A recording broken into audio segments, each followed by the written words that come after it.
Okay, Rap Life Review. What up? It's good. NBA YoungBoy and Quando Rondo dropped a project. You know, their fans are super passionate. And speaking of NBA YoungBoy, him and Bobby Shmurda was going back and forth. What was that about? I'm not quite sure. I'm not quite sure what it was about. I just want to say that both of those brothers, man, don't lose your freedom playing around. Neither one of them are in situations where they can play around. Okay. It was definitely Bobby Shmurda said some things on Instagram that he ended up taking down. Yeah. It should just be noted that, you know, these things flare up a lot of times. Quickly. Because fans are saying someone said something about something. Right. And in a reactive way, somebody's ego, usually the rapper, responds without even knowing if what was said was even about them. That's the way it played out. Bobby was like, I wasn't even talking about, like, I don't even know. And NBA was saying he was talking about something with King, and it had something to do with King Von. And then, which we already know that's a highly sensitive area. And anyway. then they, which was shocking, well, not shocking, but still shocking, what they were talking about, like, not gun talk, but just, like, alluding to it about, what do you do? Your brother does this. And, like, my man, you just got out of jail. NBA YoungBoy, like, I don't know your legal situation, but I'm sure it's not good. I think he's on house arrest, too. Yeah, okay, so there's that. So it's just like, how dense are y'all? They got caught up. And then he wants to scream, stop the violence, but it's just... That's where it landed now. Now, see, it landed, I'm gonna be honest, it escalated quickly. It resulted in both of them both saying, I don't want no problem. They both were saying, I don't want no problem with you. But still having that, but still I want throwing that problem shots. energy. But then was going, I don't want no problem. So I was like, okay, this is going in the right direction. It ended with NBA YoungBoy saying, stop the violence. I don't want no problem. Let's figure out even how to get money together. And Bobby Shmurda on some like, yo, I don't want no beef either. What an amazing resolution. That's great. Why doesn't this happen more often? So I hope like they mean it, though. I hope it wasn't just... It was, this is after Bobby took down the initial post? I believe so, yes. Okay. I believe so. What didn't end in a great place was Kanye West meeting with Donald Trump, where Donald Trump left the meeting saying that Kanye West is a disturbed human being. Also, highly entertaining was Kanye West said that Donald Trump should be his vice president. Which you know is what actually offended Trump. The man with the biggest ego in the universe. Well, I guess it's two of them. How could you ask that man to be a vice president? What do you think he was going to say? I thought it was funny. Hilarious. I was highly entertained. Listen, it's a clown show. That's exactly what it is. There's no one left to help Kanye. If he turned to Trump and Trump turned his back on him. No, he's got two, I think, like white supremacist dudes that are running his campaign or something. Now, I never heard of before. That's where he's lining up at. That'll help. Yeah, that'll help. That's how you do it, right? Yeah, that's how you win this thing out here. Yeah, that'll help. That's how you bring it home. Yeah, man. Bring it back to Chicago. Saweetie's out here getting fried over album sales.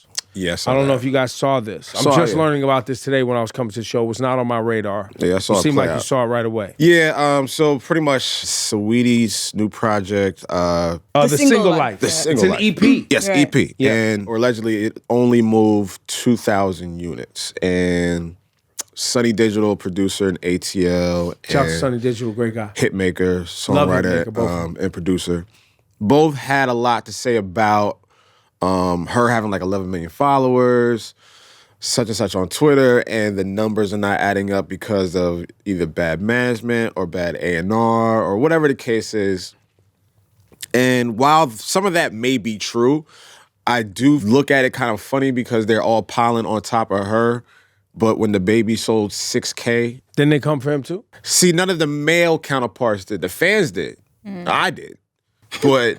Yes, I did. So did you defend Saweetie then here? No, I mean, like, I don't listen to her music. So if I'm gonna defend her, I'm gonna defend her like, yo, the music is good, like this, that, and the third. So I don't have a dog in that fight. But I do find it very particular that the men are like, well, she got 11 million followers, and if that was me, I'd have quit social media. It's like, like, well then maybe you should go over there and try to help her. Maybe you should lend an A&R ear to see what's going on or see, how I've you definitely could... seen this happen before. Yeah, where an artist has a lot of social media presence and followers. That happens and a lot, that doesn't though. add up to album sales. And I don't necessarily think that people who are fans of Saweetie are only just... I think she has some people who have liked some of her records over the time. But I think also she's a beautiful girl and has been in ads and kind of been has a great personality, a public relationship, and wasn't she like mixing lemonade and mayonnaise dishes? Yeah, like doing some weird social media stuff. We always say food or something. Wasn't that a thing? Sound disgusting, but apparently like she puts Cheetos in hot ramen and with bacon, and like it just makes your stomach churn, right? But it's funny. It's a trend for her, and people always find that interesting. I think the things she does outside of music draw more than the actual music itself. And while that's okay, maybe she does need to look at her A&R circle or whatever the case is to make sure the music connects. But I don't like the fact that a lot of people were ganging up on her. Like, yeah, that's 11 million followers, 2K, that's crazy. It's just like, yeah, selling music is not...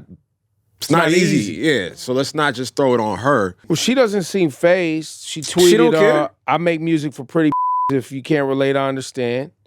And then she also put hate parade. I must be that.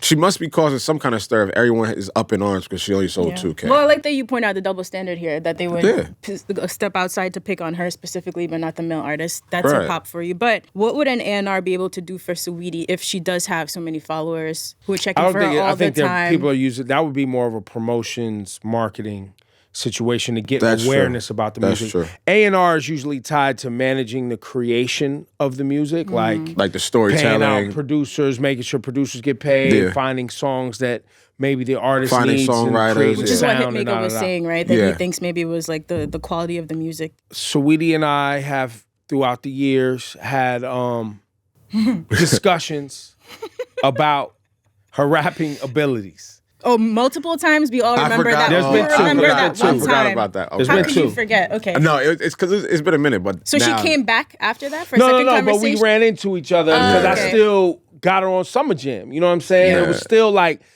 here's my thing, man.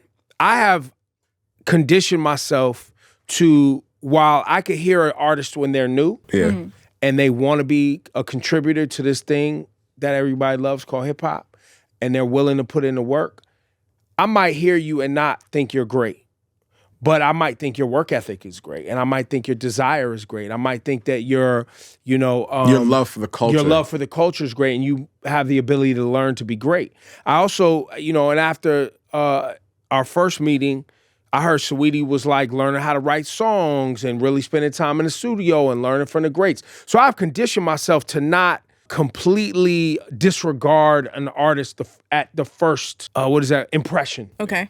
Right? Oh, they working hard. Oh, they trying to get better. Okay. The fact that Saweetie is still a part of a conversation is a great thing for her. Yes. Interestingly enough, I think it should be noted that the success Saweetie has seen with the songs that have been hits for her, it's popular music, radio kind of pop success. It's for the ladies. It's for, you know what I'm saying? It's just it's radio records, which is cool, but that's also a dangerous game because if you don't have a record, you don't really have a fan base that's there for the aesthetic, the bars, the storytelling, these other elements of the hip hop music making that can keep your career going when the radio hits are few and far in between. It's tough to maintain in the game. Speaking of maintaining and doing a damn good job, Meek Mill. Yes. Celebrated just the 10-year anniversary of the first album, the first official album, even though he had mixtapes before that. Yes. But did a concert down in Philly where he brought out, Lil Uzi Vert, Moneybagg Yo. Yeah. I think Fab was there. Rick Ross was one of the big stories. I seen Fat Trail sighting. Yeah. I think the real headline, though, is that him and Rick Ross was on stage together. Yeah. I didn't realize how far gone their relationship was until people were making a big thing about Ross coming out on stage, and they were like in a good place. It's a reunion, et cetera, et cetera. Yeah, I mean, I tweeted the other day when he came out. I was like, this was a silent beef, and a lot of people were like, well, that's how it should be. Right. Whatever. There was mostly business issues. I believe so. I don't think it was personal, but because it was such a silent beef, we don't know the actual logistics, and that's good that we don't know. But it's also good to see 10 years in the game with his first album being signed under MMG and him coming out to do that song, from that MMG project and from the that was the original signing. That was that record. So it's good to see that they made amends. Hopefully moving forward, they'll be on each other's albums, and it'll just be just like it started. Well, and Meek put out a tape, Flamers 5, yes, which he's not going to put on streaming services, he's just putting it for the streets, but he is going to release an album, according to him. He said 60 days.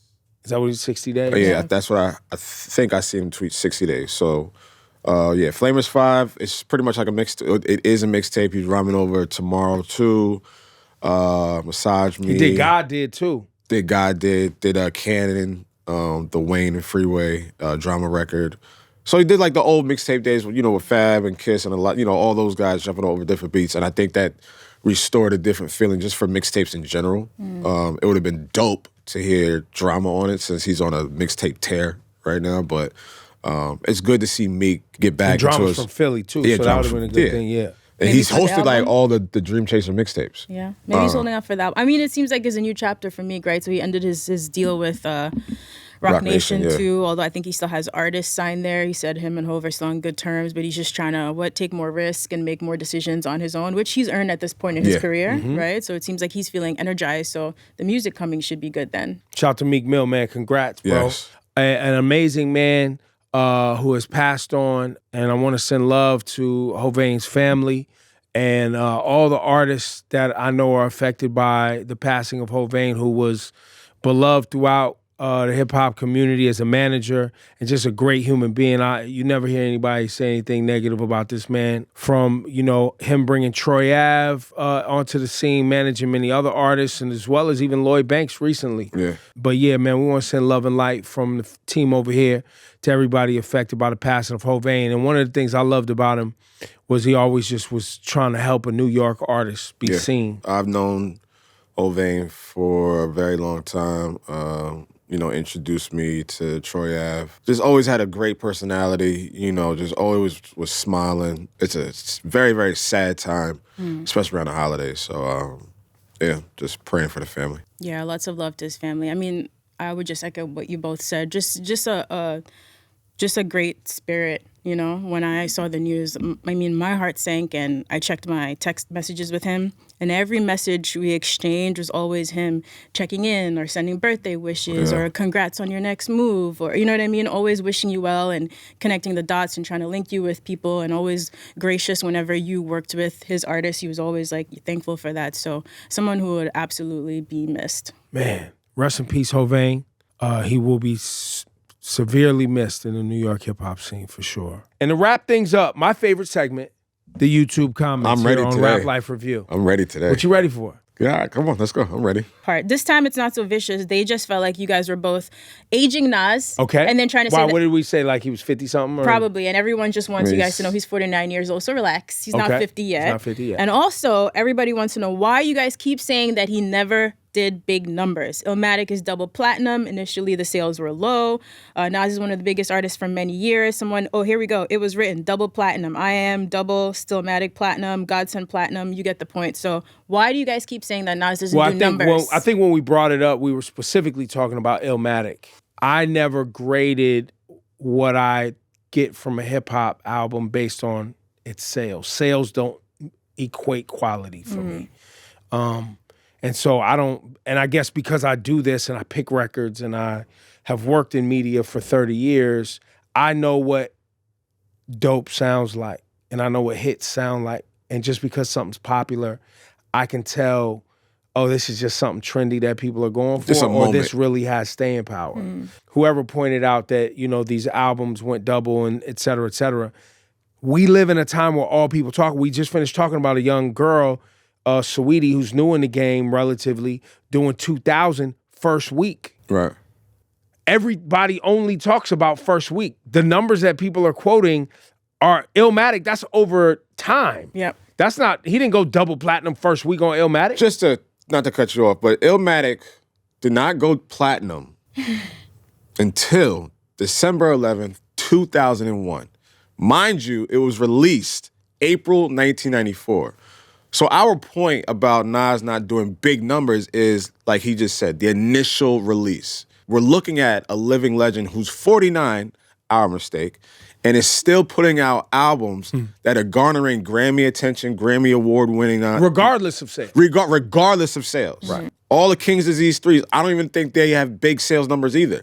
to my point, that Nas is not a big sales number guy. Well, and that's fine. It's not just in music. We do it with movies. Like, they'll make a whole news story about how many tens of millions of dollars a movie made worldwide. Like, that's an actual those cost story. so much more to isn't make, that like, though, but I get it. But is the movie good, though? Yeah, usually You know not. what I'm saying? You feel what I'm saying? It still goes back to quality, because if you look at some of the biggest, most classic cultural movies of all time, they weren't blockbusters. So yeah, to everybody out there, we appreciate you engaging in the comments, but I think what Lo's trying to say is, you don't know what the you talking about. That's the Rap Life Review, man. Thanks for tuning in. I'm Ebro. That's Lo and the amazing Nadeska. Thanks for tuning in. Make sure you subscribe and also check out that Rap Life playlist. Thanks for watching this episode of the Rap Life Review. If you enjoyed what you saw, just show us that it's real. Hit that like button, subscribe, and drop a comment so we can hit you back on next week's episode.